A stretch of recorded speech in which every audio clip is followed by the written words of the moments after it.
استغفر الله العظيم الذي لا إله إلا هو الحي القيوم وأتوب إليه. استغفر الله العظيم الذي لا إله إلا هو الحي القيوم وأتوب إليه. استغفر الله العظيم الذي لا إله إلا هو الحي القيوم وأتوب إليه. اللهم أنت ربي لا إله إلا أنت خلقتني وأنا عبدك وأنا على عهدك ووعدك ما استطعت أعوذ بك من شر ما صنعت أبوء لك بنعمتك علي وأبوء بذنبي فاغفر لي فإنه لا يغفر الذنوب إلا أنت. اللهم صل على سيدنا محمد وعلى آل سيدنا محمد كما صليت على سيدنا إبراهيم وعلى آل سيدنا إبراهيم وبارك على سيدنا محمد وعلى آل سيدنا محمد كما باركت على سيدنا إبراهيم وعلى آل سيدنا إبراهيم في العالمين إنك حميد مجيد. اللهم أنت ربي لا إله إلا أنت خلقتني وأنا عبدك وأنا على عهدك ووعدك ما استطعت أعوذ بك من شر ما صنعت أبوء لك بنعمتك علي وأبوء بذنبي فاغفر لي فإنه لا يغفر الذنوب إلا أنت.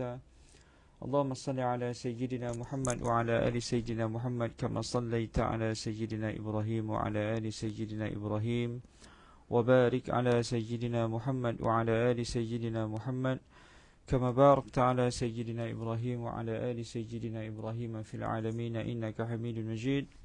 Assalamualaikum warahmatullahi wabarakatuh. Kita mulakan pertemuan pada pagi ini dengan membaca umul kitab Al-Fatihah. A'udzu billahi minasy syaithanir rajim.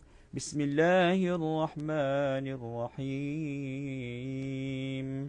Alhamdulillahi rabbil alamin arrahmanir rahim maliki yaumiddin.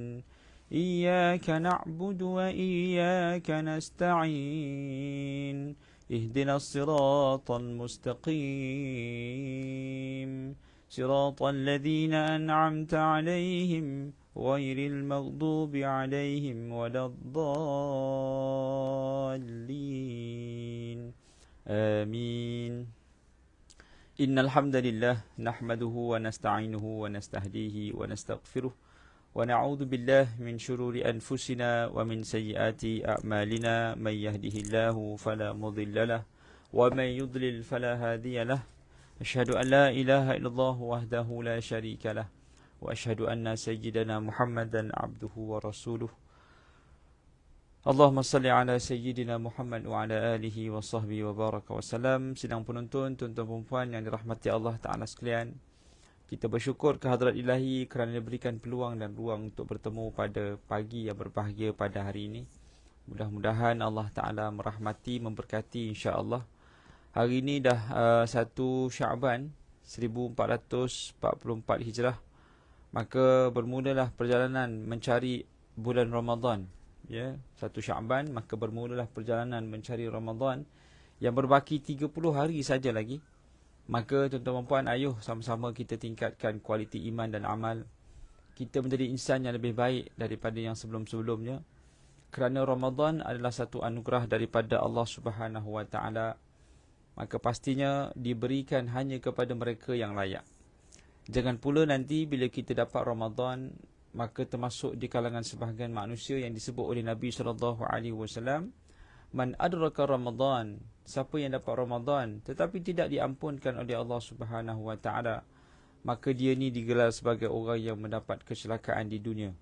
Didoakan oleh Jibril kecelakaannya dan diaminkan oleh Nabi Muhammad SAW kecelakaan orang tersebut. Dapat Ramadan, tak dapat pengampunan. Ada 3 golongan yang didoakan kecelakaan oleh Jibril. Yang pertama, mereka yang dapat Ramadan tapi tak dapat pengampunan. Yang kedua, mereka yang mendengar nama Nabi SAW tapi mereka tidak berselawat. Yang ketiga, mereka yang ada mak bapak tapi tidak beri khidmat pada mereka. 3 golongan yang mendapat doa laknat daripada Jibril dan diaminkan oleh Nabi SAW. Mewakili seluruh AJK Surau An-Nur Fasa 3A Bandar Seremban Selatan, mengalu-alukan kedatangan tuan-tuan perempuan ke Facebook surau, dan untuk sebarang sumbangan untuk program-program keagamaan di surau boleh disalurkan ke 05012010053038 Bank Islam. Selamat datang kepada Makcik Atikah Tukimin, Puan Siti Atikah Tukimin daripada Melaka, kepada Hakak Harun Niza daripada Sungkai Perak, daripada semua yang hadir.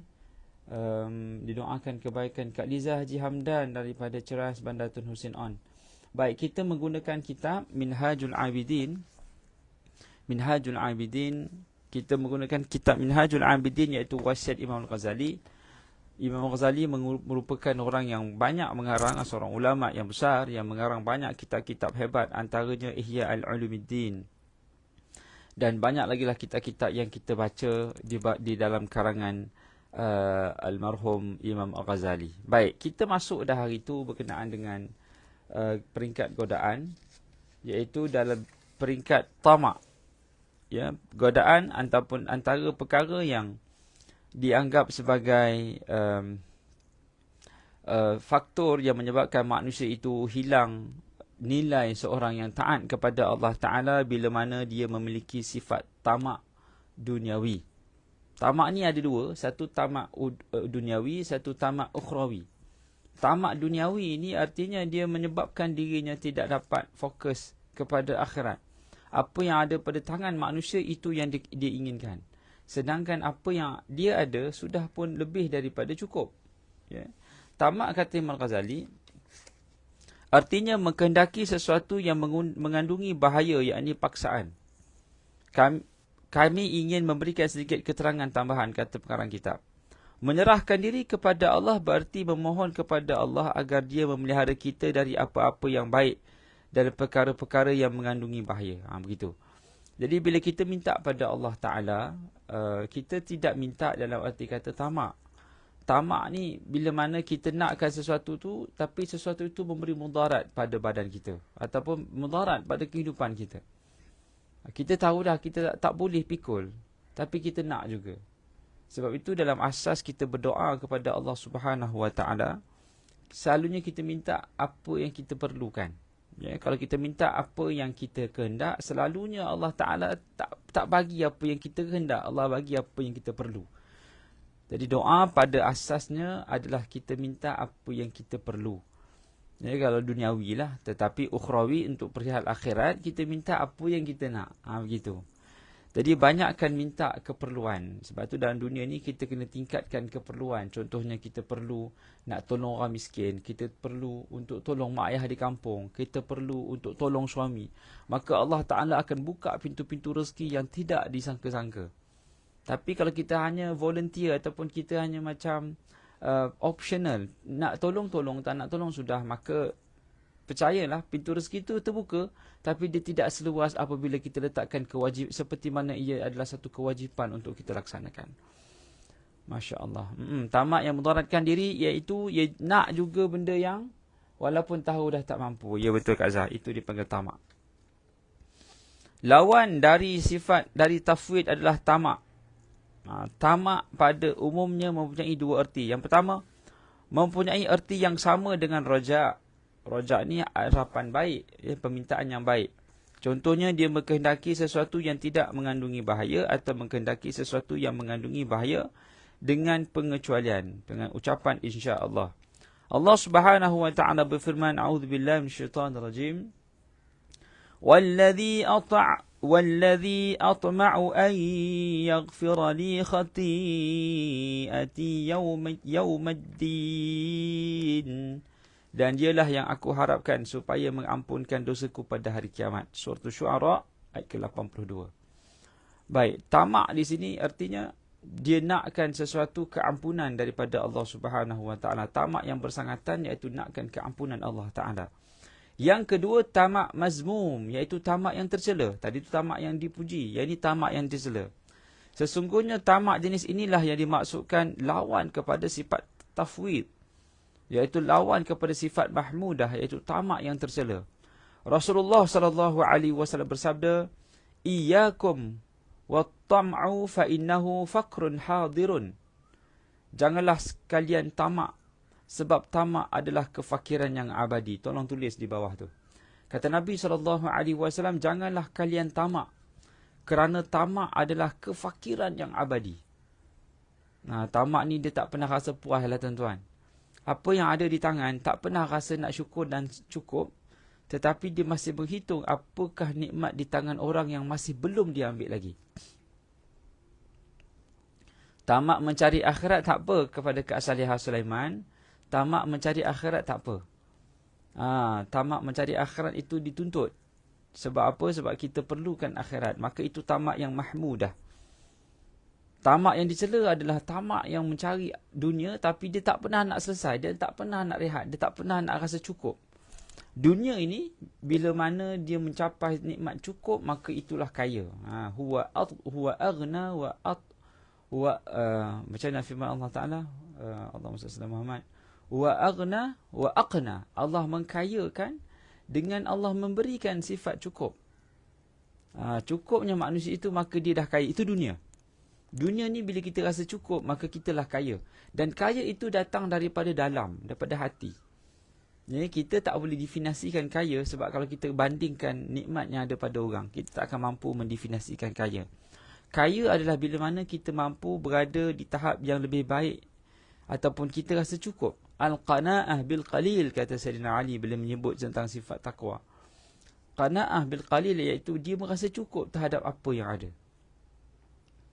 Bila rasa cukup, maka dia kaya. Dia panggil kaya lah. Kaya. Tapi tidak salah untuk dia menerokai kehidupan duniawi. Tak salah untuk dia mengumpul kekayaan duniawi. Tetapi ingat, di situ adanya sifat tamak yang menyebabkan dia rugi dunia dan rugi akhirat. Ya, terima kasih pada semua yang hadir, masya-Allah. Waalaikumsalam kepada Siti Maisarah daripada Terengganu, masya-Allah. Baik, tak apa, makcik tak apa, makcik Matikah tak apa. Wong Jowo, waalaikumsalam, waalaikumsalam. Kepada Kak Imah Ahmad, waalaikumsalam. Baik. Fakir di sini adalah fakir hati, bukan fakir harta. Okey, baik. Yang disebutkan oleh Nabi SAW, tamak itu adalah kefakiran yang abadi. Fakir apa? Fakir yang disebut sebagai fakir hati.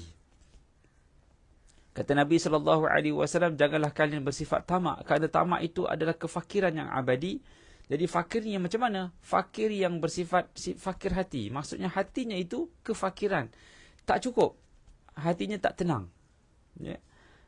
Baik. Dia mungkin memiliki harta yang banyak daripada perspektif harta, tetapi hatinya kosong. Ada pula yang mengatakan celaka dan rosak agama kerana tamak, sedangkan pemeliharaan agama datangnya wara'. Baik. Lawan tamak nilainya wara'. Nilai tamak ataupun lawan tamak adalah wara'. Orang yang warak ni tuan-tuan perempuan, dia bertenang. Ataupun dia warak ni dia berpada. Qana'ah lah, sifat qana'ah. Yang lawan bagi sifat tamak adalah warak. Orang warak ni benda sunat dia buat banyak, benda makruh ditinggalkan. Benda sunat dia buat banyak-banyak, benda makruh ditinggalkan. Ya, benda warak, orang warak ni dia berada pada level yang lain lah. Orang yang ada ilmu tak semestinya warak. Gitu. Ya, sebab warak ni dia different level. Orang warak ni dia level dia lain. Boleh dianggap sebagai orang yang menyebabkan orang lain boleh mengambil nikmat dan rasa tempias ketaatan kepada Allah Ta'ala tu dapat kita ambil bawa keluar. Maksudnya kita dapat tempias. Kita duduk dengan orang warak ni, dia berbeza dengan orang yang tamak. Duduk dengan orang warak ni, kita nak makan lebih-lebih pun dia makan sikit je, kita pun rasa malu. Kalau kita duduk dengan orang warak ni, dia bercerita pasal akhirat banyak daripada bercerita pasal dunia. Baik, kita sambung. Guru kami menjelaskan bahawa tamak ni tercela ada dua sifat. Yang pertama, hati merasa tenteram terhadap manfaat yang diragukan. Tenteramnya hati terhadap sesuatu yang diragukan. Allahu Akbar. Bila dia tamak, jadi dia nak ambil benda yang maksiat, benda yang salah. Jadi dia ambil duit yang salah ke, dia ambil bukan hak dia ke, dan dia rasa tenang. Dia nak ambil hak orang dalam keadaan zalim, lalu dia rasa tenang. Itu sifat tamak. Jadi kalau kita dapat benda haram, sebagai contoh, kita dapat duit, kita pegang duit orang. Dan duit tu orang tu tak tanya pun. Allahumma salli ala Muhammad. Maka kita akan berbolak-balik. Kita nak ambil ke ataupun kita nak bagi ke. Kalau kita ambil, orang tu tak tanya. Kalau kita bagi, tak ada siapa, kita rugilah pasal kita tak ada duit tu. Padahal duit tu orang punya. Orang tak tanya. Kalau kita ambil duit tu, maka kita memupuk sifat tamak. Tamak, kata Imam Ghazali, hati merasa tenteram terhadap manfaat yang diragukan.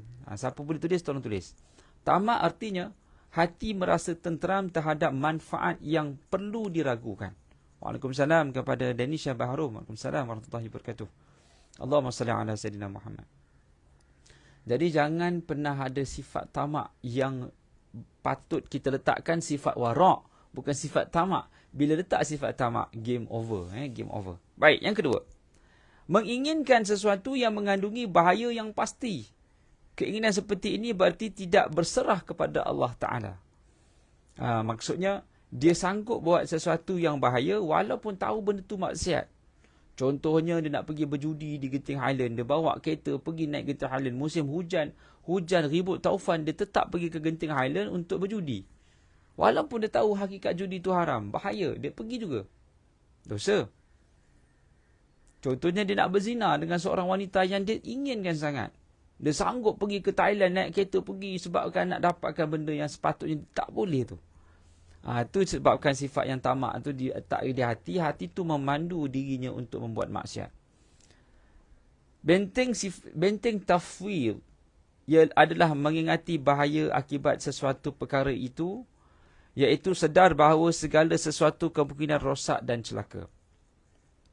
Benteng hati daripada sifat tamak adalah dengan tahu bahawasanya ada mudarat yang sedang kita berhadapan kalau kita melakukan juga, kita benarkan juga sifat tamak yang ada dalam hati tersebut. Dia tamak dalam bab menuntut ilmu, tak apa. Tamak dalam bab nak solat, tak apa. Waalaikumsalam kepada Ar-Rasmil. Waalaikumsalam kepada semua yang hadir. Tamak dalam erti kata nak mendekatkan diri kepada Allah, tak apa. Ada dua orang yang kita boleh cemburu. Waalaikumsalam kepada Kak Zainul Majid. Dua golongan yang boleh kita rasa tamak, nak ikut, nak ambil apa yang dia ada, ataupun kita nak jadi seperti dia. Yang pertama, man atahu Allahu malan, barang siapa yang Allah berikan dia harta, kata Nabi SAW, lalu digunakan hartanya itu untuk dekatkan manusia, dia berinfak dan tolong manusia lain dan dekatkan manusia dengan Allah Subhanahu Wa Taala. Yang pertama sekali adalah orang yang dia ada harta, lalu dia gunakan hartanya itu untuk mendapat ketaatan pada Allah Ta'ala, untuk berikan ketaatan pada Allah Ta'ala, dia infak pada orang, dia tolong pada orang lain. Begitu. Saya ucapkan terima kasih kepada mereka yang telah banyak membantu orang-orang di Turki ataupun bantu pihak surau dalam mengumpul dana. Terima kasih banyak. Duit lalu kita bagi pada orang, kita mengikis sifat tamak. Dan kalau kita tahu ada orang yang macam tu, dia duit banyak dan dia infak banyak, maka itu adalah iri hati ataupun tamak yang boleh kita jadikan contoh. Yang kedua, man atahul ilma, barang siapa yang Allah berikan dia ilmu, lalu digunakan ilmu itu untuk taat kepada Allah Ta'ala. Waalaikumsalam kepada Nur Aisyah Haji Bakar.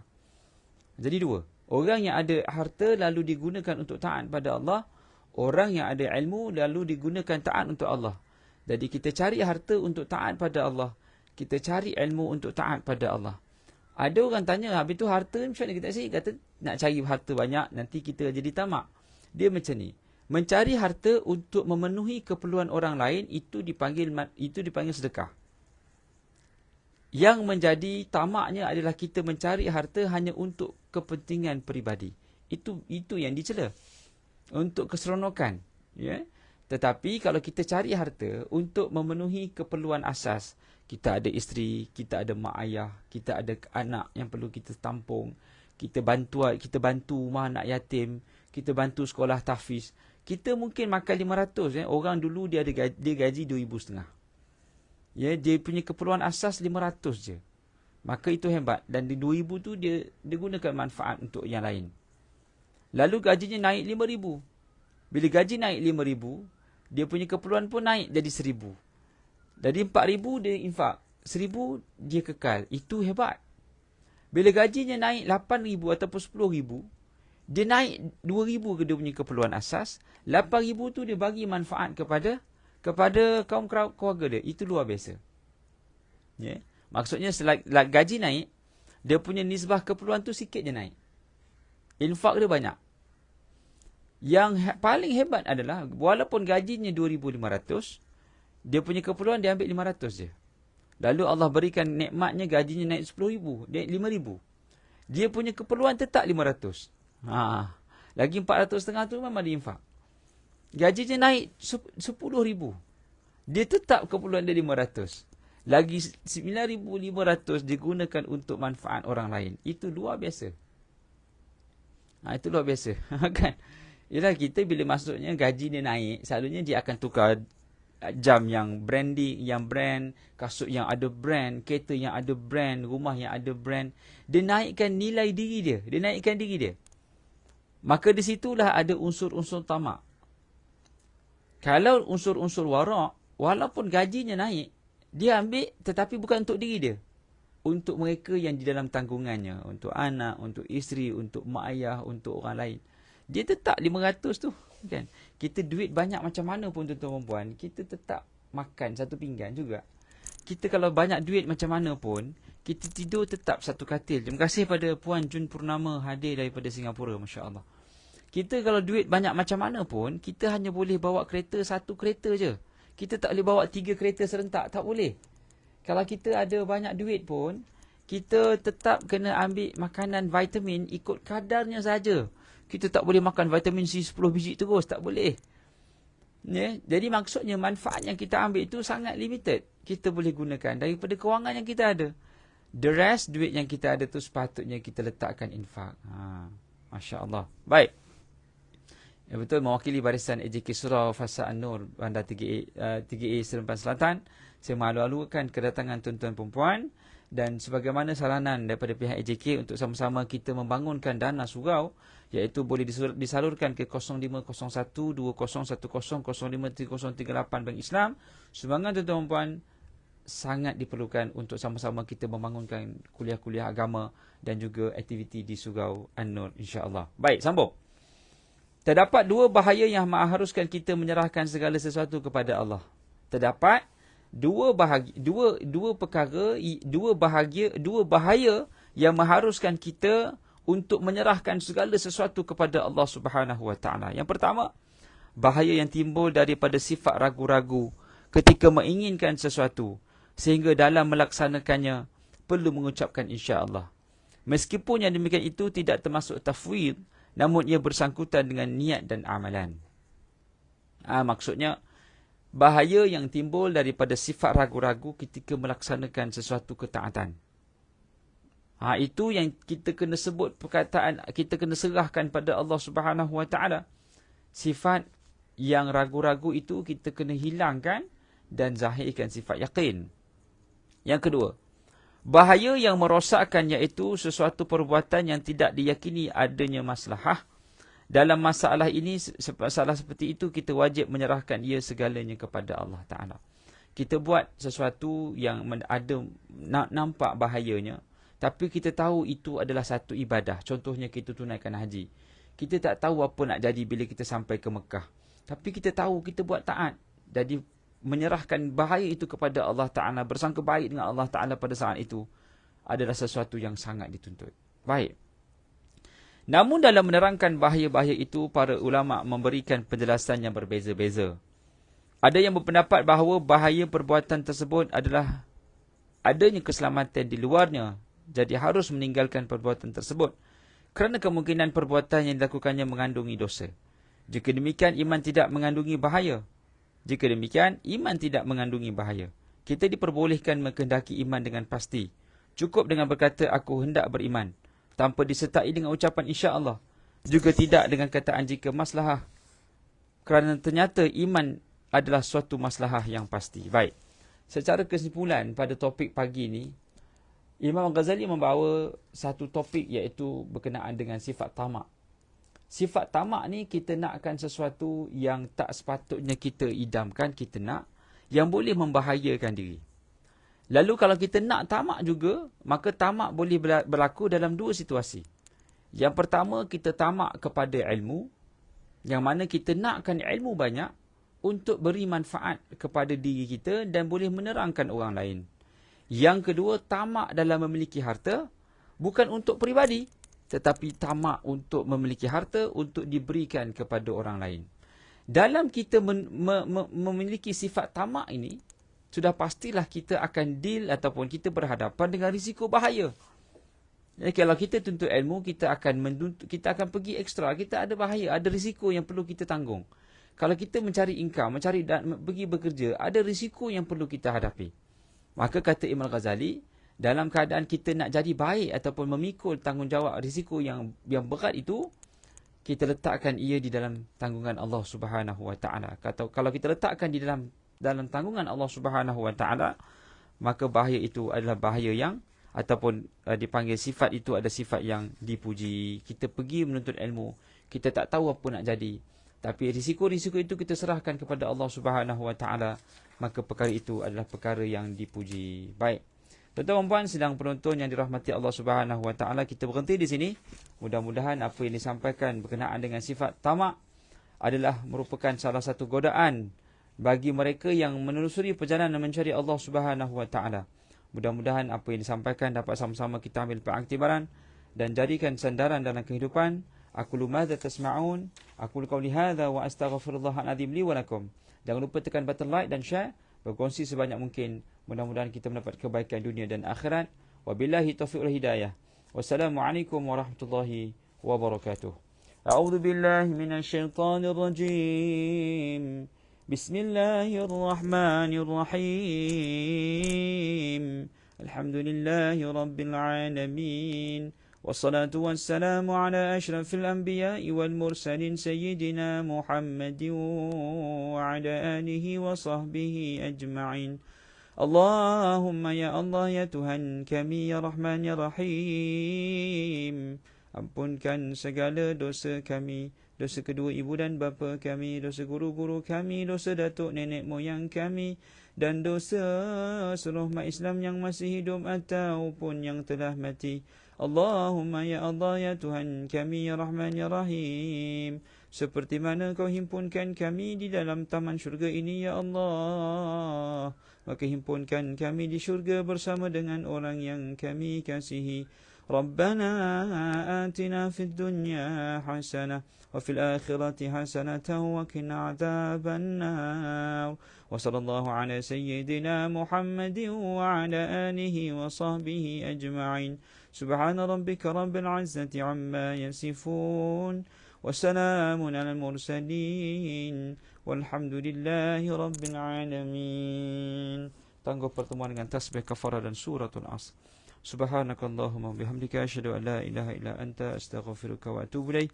Bismillahirrahmanirrahim. Wal 'asri innal insana lafi khusr illa alladhina amanu wa 'amilus salihat wa tawassaw bil haqqi wa tawassaw bis sabr. Assalamualaikum warahmatullahi wabarakatuh. Terima kasih semua.